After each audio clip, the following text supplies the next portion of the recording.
Teman-teman sekalian yang dirahmati Allah Subhanahu wa taala, yang semoga selalu dijaga hatinya oleh Allah Subhanahu wa taala agar selalu thiqah billah, agar selalu percaya dan yakin kepada Allah Subhanahu wa taala.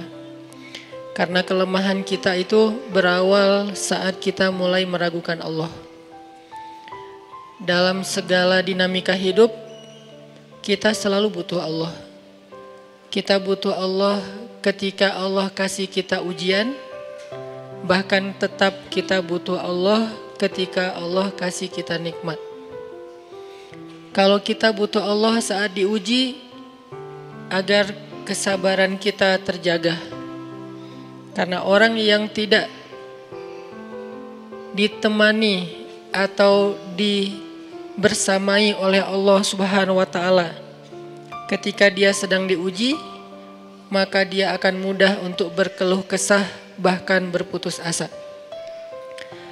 Kebersamaan Allah kepada dia saat dia diuji itu adalah Allah Subhanahu wa taala menghibur hatinya. Allah Subhanahu wa taala menenangkan hatinya. Allah Subhanahu wa taala menghidupkan hatinya dengan nikmat iman. Ala bidzikrillahi tatmainnul qulub. Innamal mu'minun idza dzukirallah wajilat qulubuhum. Bukankah dengan mengingat Allah hati menjadi tenang? Dan orang yang beriman apabila diingatkan dengan nama Allah, disebut nama Allah, maka hatinya akan bergetar. Ini bentuk Allah membersamai hambanya ketika dia dalam keadaan diuji. Allah menghiburnya dengan kalimat, alam yajidka yatiman fa'awa, wa wajadaka dhallan fahada, wa wajadaka ailan fa'aghna. Allah menghiburnya dengan kalimat, inna a'tainakal kautsar. Allah menghiburnya dengan kalimat, kalla saya'lamun, summa kalla saya'lamun. Allah menghiburnya dengan kalimat, la tahzan, innallaha ma'ana.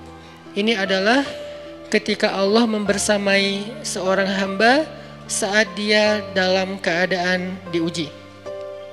Allah membersamai hamba juga ketika dia dalam keadaan diberi nikmat. Karena tanpa itu, maka seseorang akan jatuh justru kepada dosa-dosa karena dia mendapatkan banyak kenikmatan hidup. Kalau Allah Subhanahu wa taala tidak menjaga dia saat dia diberi nikmat, maka nikmat itu justru menjadi jalan bagi dia untuk terjerumus kepada banyak dosa. Justru nikmat itulah yang menjadi penghalang bagi dia untuk mengingat Allah. Karena dia sibuk menikmati hidupnya, akhirnya dia terhalang dari mengingat Allah tepat waktu. Sibuk menikmati hidupnya, terhalang dari Allah untuk bangun tengah malam. Karena dia tidurnya larut. Kenapa tidur larut? Karena terlalu banyak yang harus dia nikmati sebelum tidur. Dia bisa makan-makan, dia bisa jalan-jalan, dia bisa ngopi, dia bisa ketemu teman, dia bisa belanja. Bahkan dia nunggu midnight sale untuk bisa menghabiskan nikmat yang Allah kasih kepada dia. Sehingga akhirnya tidurnya terlalu larut, lalu dia tidak bisa bangun untuk menghadap Allah, curhat kepada Allah. Hal yang selama ini dia lakukan justru ketika dia diuji oleh Allah. Ketika diuji oleh Allah, mudah bagi dia bangkit tengah malam, curhat, sujud panjang, menangis dalam doa.